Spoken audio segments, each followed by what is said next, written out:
사람이 사는 세상에는 선을 원하지만은 원하는 선은 찾을 수 없고 원치 않는 그러한 악의 모습만 발견합니다. 그래서 사람들은 이 땅의 정의를 구하고 하나님의 정의를 따라 살아가는 사람을 사모하지만은 현실적으로 그렇지 않다는 걸 우리가 발견하게 됩니다.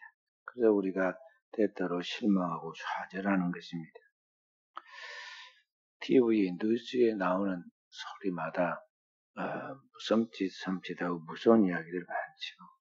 아주 순진한 소녀들을 납치에다가 인신매매해서 이 소녀들을 이제 가둬두고 그 소녀들의 끼를 막고 그렇게 해서 성적 착취를 하다가 그렇게 착취를 하다가 나중에는 그 소녀들을 이제 죽이거나 심지어는 장기를 적출해 가지고 팔고 이러한 일을 하다가 또 그런 것들을 동영상으로 찍고 그렇게 하다가 발각되어서 처벌받는 이야기도 나오죠. 또 직장을 찾는 직업을 찾는 사람들 이러한 사람들을 데려다가 그들도 역시 비슷한 방법으로 이제 짐승같이 가둬두고 노예처럼 부리다가 나중에 그들도 죽여서 그 장기를 적출해서 또 팔고 이러한 일들이 필리핀에서 인도네시아에서 심지어는 국내까지도 그렇게 보도된 것을 볼 수가 있습니다. 인간이 아주 심히 악해져가지고 마치 부패해서 먹을 수 없는 과일처럼 그렇게 되고 마는 것을 볼 수가 있습니다. 그래서 우리는 이 세상에 과연 하나님이 살아계셔서 이 세상을 그분의 선의 뜻대로 통치해야 하는데 과연 하나님이 그의 정의를 나타내시는가? 우리는 늘 거기에 대해서 의문을 갖게 되죠.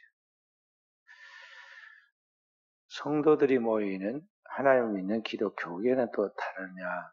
교계에 들어가면은 참 거기에는 신선하고 하나님을 경외한 거룩한 성도들이 거기에 모여 있을 것 같이 보이지만, 그러지만은 실제 교계 안에 들어가서 보면 또 그렇지 않습니다. 세상 정치보다도 더 심한 부패한 모습들도 많이 발견합니다. 500년 전에 이 중세 교회가 얼마나 숫자적으로 번영했습니까? 그래서 교회 신자들이 각 성당마다 차고 넘쳐가지고 그렇게 해서 그 성도들이 나면서부터 하나님 앞에 세례받고 헌금하는 돈들이 너무 넘쳐나서 그 돈으로 성전을 지었는데 정말 최고의 지금 현대 건축술로도 그렇게 따라 지을 수 없을 만큼 최고급 성당들을 지었습니다. 그리고 거기 와서 사람들이 예배한다고 예배하고 또 성례식도 하고 그렇게 했는데 그 안에도 얼마나 부패했던지 이 나중에는 종교개혁이 일어났잖아요. 아주 좋지 않은 일들이 많이 있었어요. 입에 담기가 부끄러운 일들이 많았어요. 그리고 그 교회 성직 있는 이 교회 성직자들 목회자들이 이게 사실은 십자가의 길이고 고난의 길인데 이게 영광받는 굉장한 길이고 또 대우받을 뿐만 아니라 많은 이권에 관계되어 있는 것을 생각해가지고 이 성직을 돈을 주고 사고 파는 일, 아주 비싼 돈을 줘가지고 사고 파는 성직 매매가 유행한 그만큼 그런 시대가 되었었습니다.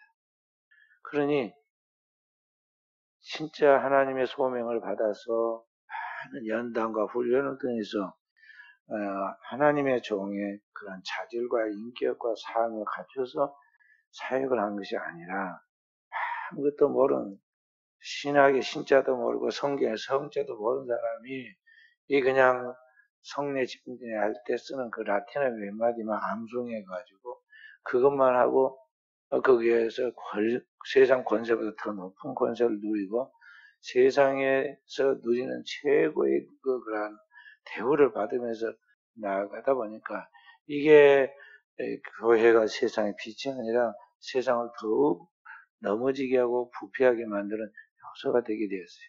그래서 결국에는 종교개혁이 일어난 것입니다.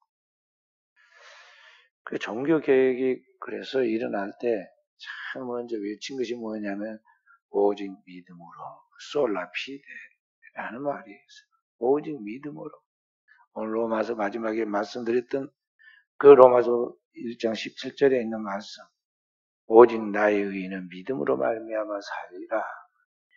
인간의 도덕적인 수양과 그 다음에 그러한 노력과 선행이 아니라 그리스도 예수께서 우리를 위하여 대신 죄인된 내가 행한 모든 과거, 현재, 미래까지 진 죄악들을 다 짊어지고 하나님 앞에서 영원한 속죄 대속물이 되신 예수 그리스도의 그 피와 그 피의 공로로 말미암아 우리에게 덧입혀진 그 하나님의 의를 믿는 믿음, 그 믿음으로 말미암아 살아야 한다. 그것이 진정한 하나님이 우리에게 주시는 하나님의 의, 하나님의 공의, 하나님의 정의이고 그 믿음으로 사는 자에게 하나님께서 하나님의 구원을 주시고 그 하나님의 영원한 생명을 준다는 것을 이제 깨닫게 된 거예요. 근데 사실 이것은 지금으로부터 2000년 전에 하나님께서 성경을 통해서 우리들에게 주신 말씀이고 사도 바울이 그 말씀을 확실하게 깨달아가지고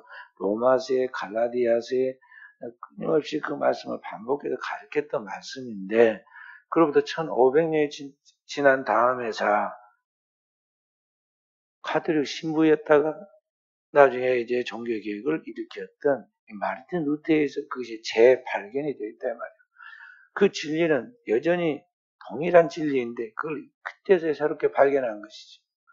그래서 마르틴 루터는 그것을 성경에 있는 말씀이 자신의 신앙과 삶의 현 주소 속에서 확실하게 내가 그 말씀 속에 들어가서 말씀이 나의 것이 되고 내가 그 말씀 속에 살아가면서 하나님 말씀이 그를 움직이고 그를 움직이는 그 파워가 능력이 자신만이 아니라 자신이 속한 공동체 자기가 가르친 신학대학인 비텐베르크 대학에 그리고 그가 다니는 성당에 그리고 그가 살고 있는 그 도시에 그리고 그 나라에 그리고 그것들이 살고 있는 그 큰 그 땅덩어리 유럽에 퍼져나가가지고 역사의 물줄기를 완전히 뒤바꿔 놨어요.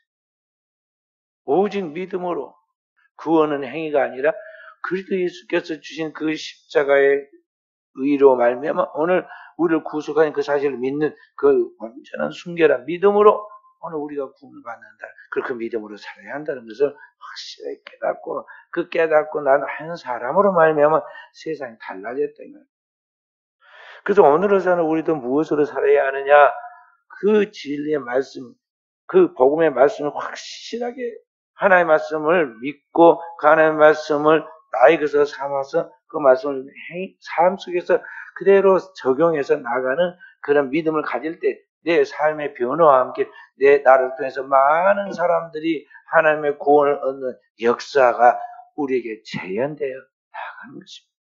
그래서 우리는 그 믿음으로 살아야 돼요. 세상은 언제든지 어려움이 그러한 불의한 세상이 있습니다. 어떤 큰 국가의 사건이 일어날 때마다 사람들은 그 누군가에게 그걸 갖다가 탓을 합니다. 그 괴로움을, 분풀이를 그걸 갖다가 쏟아낼 어떤 대상을 찾아요. 그래서 회사에다가 탓을 했다가 삭발하고 탓을 했다가 이제 이번 같이 이런 이태원 참사 같은 일이 벌어지면 마땅히 우리가 탓을 할 데가 없으니까 이번에는 어디로 하냐면 국가에다가 탓을 합니다. 그래서 큰 어떤 문제가 생길 때마다 국가를 원망을 하자. 근데 어느 지도자, 어느 나라 대통령이 자기가 통치하는 그 나라가 잘못되기를 바라고 잘못되도록 그렇게 유도하는 대통령이 어디 있겠습니까? 저 북한에 있는 저 사람들도 하나님을 안 믿는 저 무지막지한 사람들도 다 자기 나라는 잘 되기를 바란단 말이죠. 그런데 오늘 우리는 막연하게 무언가 탓을 해서 자신의 어떤 그 괴로움을 쏟아낼 수 있는 베스트 얼굴을 찾기는 하지만 그건 바른 것은 아니죠. 크리스천들까지도 그런 식으로 문제를 풀어가려고 해서는 안 돼요. 오늘 우리는 우리의 삶의 현지조 속에 세상이 아무리 불의하고 악해져 갈지라도 역사는 하나님의 통치하고 그의 뜻대로 만들어져 간다는 것. 그리고 그의 선하신 뜻을 이루어 간다는 알고 이 모든 것에 대하여 모든 만물을 창조하신 그분이 모든 것을 다스리시고 결국은 그 모든 것을 합력해서 선을 이끌어 가신다고 알고 그 하나님께서 그의 그 공의를 그의 정의를 이 땅에 펼쳐내가서 믿고 하나님 앞에서 그리스도인은 그리스도인답게 살아야 돼요.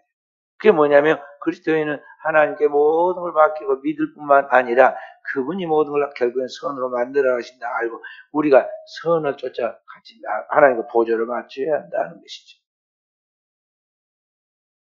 그렇지 않고 세상 사람과 똑같이 인간을 탓하고 국가를 탓하고 심지어는 자신의 운명을 비관하고 그렇게 하면서 뭔가 다른 인간의 수단 방법으로 해결책을 찾으려 하면 이것은 하나님이 기뻐하는 일이 아니에요. 주님은 우리가 말씀하시기를 원수가 나에게 악을 행하였을지라도 악을 악으로 갚지 말고 뭐라고 그랬어요? 선으로 악을 이기라 그랬습니다. 그리고 원수가 나에게 무슨 악한 일을 했을 때 우리가 그걸 즉각적으로 보복을 하는 것이 아니라 도리어 그 머리에다가 그 선을 쌓아두면 그것은 마치 그 원수의 머리에다 숯불을 쌓아두고 그가 익어버리듯이 결국은 그 하나님 앞에서 우리가 선을 행한 그것이 재료가 되고 그 원수를 하나님이 친히 갚아주신다 이 말이에요. 자, 우리 기독교계의 일에 대해 깊은 곳에 들어가서 제가 일을 해봅니다. 총회 일도 해보고 노예 일도 해보는데요. 갈등과 고민이 될 때가 많아요. 그런 일들이 있을 때 이걸 어떻게 일을 성취해 가고 제대로 해가기 위해서는 뭔가 그것을 법적으로 제도적으로 그 제한을 시켜서 잘못된 걸 바로잡아야 하는데 과연 그렇게 할 때 두 가지 하나는 이제 일반 사람들 하나님을 알지 못하는 일반 사람들에게 좋지 않은 그 기독교 이미지가 나타나가지고 하나님의 복음의 전파에 장애가 될 가능성이 있고 또 두 번째로 그 일로 인해서 또 다른 피해자가 생기는 거예요. 그러니까 내가 선이라 생각하고 선을 행한다고 지금 뭔가를 지금 제도를 또는 어떤 그 법적인 제재를 가하면 그것을 또 다른 피해자가 생겨요. 그러니까 하나님 온전히 신뢰하고 내가 죽고 주님이 모든 걸 통치하도록 하려고 하면은 정말 주님을 확실하게 믿는 절대적 믿음이 있어야 하고 그 말씀에서 흐트러짐 없이 하나님의 끝까지 선을 이루어 갈 때까지 인내할 수 있는 영성과 영력과 그러한 힘이 지혜가 있어야 하는데 과연 나에게 그러한 믿음의 지혜가 있는가? 그러한 흐트러짐 없는 마음의 자세가 있는가? 늘 생각해 볼 때요. 아직도 내가 많이 하나님 앞에서 부족하구나. 그럴 때가 많습니다. 다른 사람은 모르겠지만 내 내면에 흔들림이 막 있거든. 선을 행하기 원하는 나에게 악이 함께 공존하고 있는 것을 다른 사람은 몰라도 나는 스스로 느끼고 있어요. 알고 있어요. 그런 가운데서도 흔들림 없이 주님의 말씀을 붙잡고 주님의 주님이 통치하신 나를 굳게 믿고 믿음으로 나아간다는 것은 끊임없이 주님 앞에서 나를 쳐서 복종시키고 그 말씀을 내 안에 받아들여 말씀의 육신이 되고 하는 이러한 영적인 작업이 나한테 꼭 있어야 하는 거예요. 자, 지금으로부터 2500년 전 이스라엘 백성들은 하나님 앞에 범죄하고 결국은 쫓겨나서 이스라엘 나라에서 쫓겨나가지고 저 이방 땅 바벨론으로 갔습니다. 바벨론은 고대 이집트보다도 더 아주 악하고 잔인한 사람들이 거기에 모여 사는 이방 땅인데 그 땅에서 하나님께서 이 백성들을 풀어주시지 않고 얼마나 옥죄했는지 몰라요. 그 옛날 그들의 조상은 430년 애굽 땅에 있었는데 하나 있으면서 그들의 죄악을 처리했는데 이번에 이스라엘 백성들은 그의 후손된 이스라엘 백성들은 이 바벨론 땅에서 70년 만에 그들의 모든 죄값을 치러야 하기 때문에 어떻게 보면 압축했단 말이에요. 압축된 고난이 그들에게 있었어요. 너무나 힘들었습니다. 그들을 지배하는 통치자들, 그들을 지배하는 그 권력자들 너무나 잔인하고 강포하고 교만했어요. 그때 하나님 앞에 기도하니까 하나님께서 그에게 반드시 구원해 준다고 하거든요. 예레미야 선지자를 통해서 동시대 사람들 하박국서에 보면은요, 거기에 하나님께서 그가 완악하고 강포하고 그럴지라도 반드시 내가 너를 구원해 주겠다. 그 땅에서 다시 돌아오게 만들어 주겠다. 예레미야 선지자를 통해서 미리 예언해 주기를 70년 후에 내가 포로된 땅에 돌아오게 해주겠다. 근데 하나님이 그렇게 말씀을 하셨지만 현실적으로는 아무나 햇빛이 비치지 않는 거예요. 너무나 칠흑 같은 밤 같은 그런 현실 속에서 이스라엘에서 너무너무 고민했어. 그럴 때 하나님이 그 백성들에게 주신 말씀이 하박국서에 있는데 하나님 뭐라고 그러냐면은 아무리 그가 강폭하고 교만하고 그래야 희망이 단 1% 없을지라도 너는 하나님을 믿으라는 것이죠. 그 하나님 믿는 믿음으로 나아가는 그 사람은 그 의인은 믿음으로 말미암아 살리라. 이 말씀해 주고 있어요. 자, 구약 성경 한번 우리 하박국서 2장 1절부터 4절까지 구약 성경 1302페이지입니다.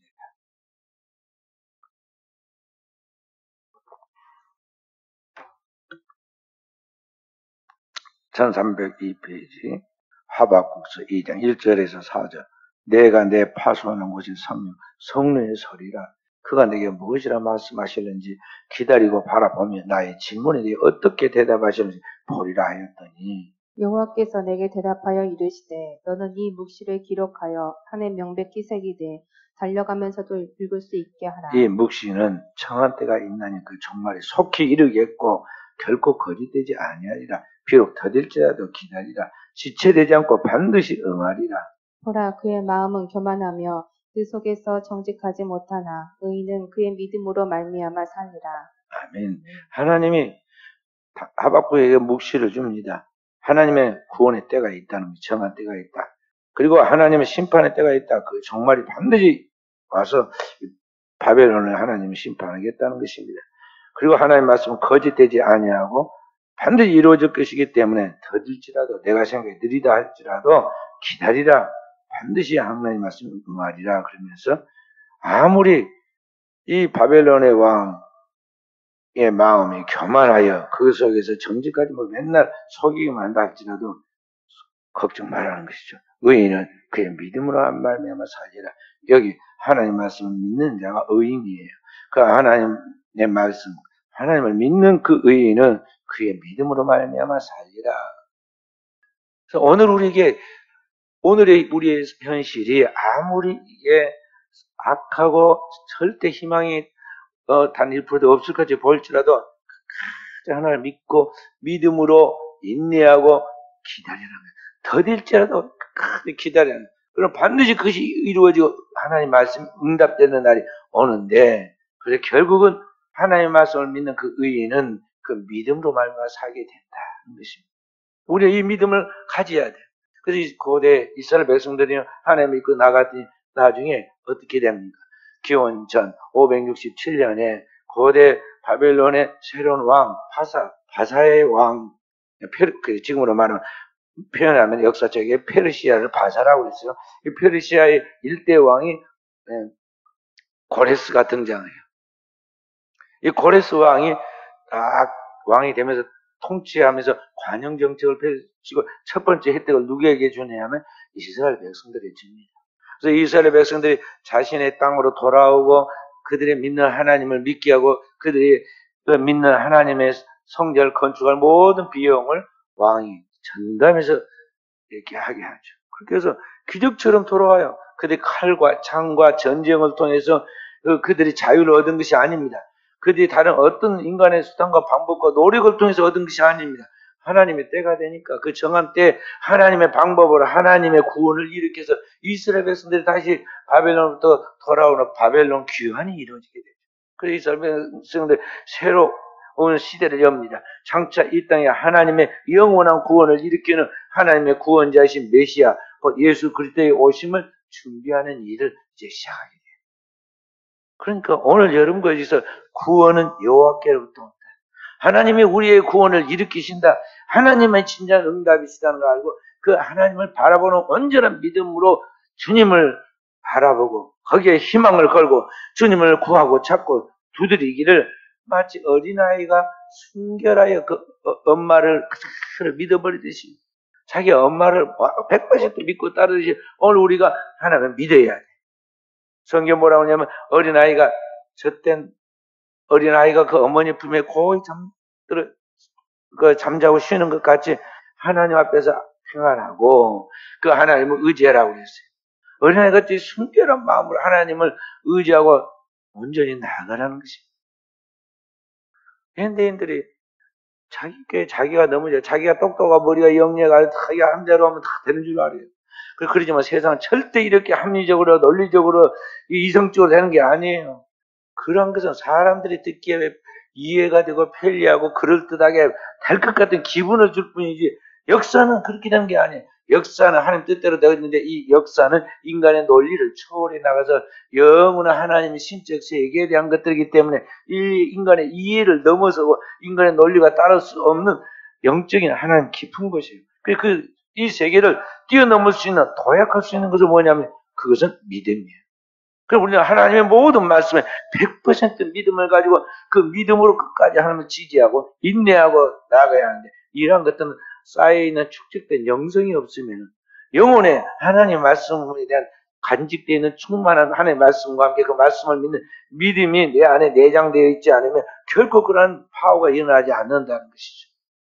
그래서 오늘 현대인들은 다 지식으로 살아가지만 그리스도인은 믿음으로 살아요. 현대인들은 점점 지식으로 또 서로 자기 똑똑함을 자랑하지만 어느 그리스도인은 하나님의 말씀을 믿음을 가지고 내가 아니라 주님이 하신다는 걸 알고 그 주님을 자랑하면서 나아가야 한다는 것이죠. 그리고 그리스도인들은요, 좀 믿을 때 세상 사람과는 달리 믿어야 돼요. 어떤 교회 가면요, 똑똑한 사람이 너무 많아가지고 말도 어떻게 그렇게 잘하는지. 어떤 모임에도 가보면 그럽니다. 몸이 너무 똑똑한 사람이 많아가지고 나는 또 말을 못하겠더라고. 그리고 맨날 말을 하려고 그러면 혼자 떠듬거려요. 왜냐면 너무나 말 잘해서 말하니까 거기다 어떻게 말을 섞을 수가 없어. 근데 역사는 꼭 그렇게 똑똑한 사람이 만들어져 가는 게 아니에요. 한순간 똑똑한 사람이 하는 것 같이 해. 근데 결정적 순간에 가면요, 그런 거 다 필요 없어요. 하나님 만들어 가셔.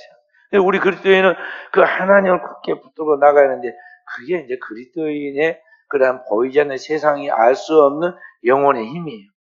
영적인 힘을 갖추도록 해야 돼요. 그래서 주님이 어느 때에 아버지의 나라가 임하겠나이까 하고 물을 때 주님께서 때와 기한은 따지지 말아라, 묻지도 말아라. 네가 할 것은 뭐냐? 기도하고 또 기도해가지고 성령의 충만함을 받는 것이다. 그 성령이 너에게 임하면 너는 권능을 받게 되고 그냥 이 현안적인 이스라엘 문제가 아니라 예루살렘과 온 유대와 사마리아 땅끝까지 이르되 증인이 되어 하나님의 나라가 도래하게 된다고 가르친 거예요.